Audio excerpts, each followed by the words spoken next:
जास्त मसाले खायला जमत नाही किंवा वांगी आवडत नसतील तर ही मसाला वांगी एकदा नक्की करून बघा.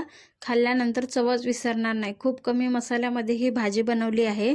आलं लसूण कोथिंबीरची पेस्ट करून घेतली. थोडी चणा डाळ, तांदूळ, खसखस, कांदा, शेंगदाणे, धने, एक तमालपत्र, खोबरं छान लाल होईपर्यंत भाजून घेतलं. वांग्यामध्ये चिरा मारून त्यात मीठ भरून थोडं तेलात शिजवून घेतलं.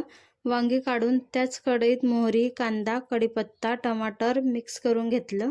2 चम्मच आलं लसूण पेस्ट, 2 चम्मच वाटलेला मसाला घालून छान तेल सुटतपर्यंत परतून घ्यायचं. तोपर्यंत रील सेव्ह करून घ्या.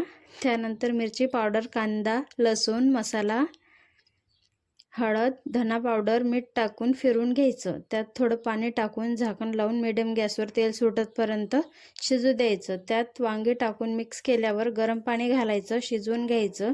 वरून कोथिंबीर घालून घ्यायची. अशा सोप्या घरगुती रेसिपीसाठी मला फॉलो करा आणि आवडल्यास लाईक, शेअर, कमेंट नक्की करा.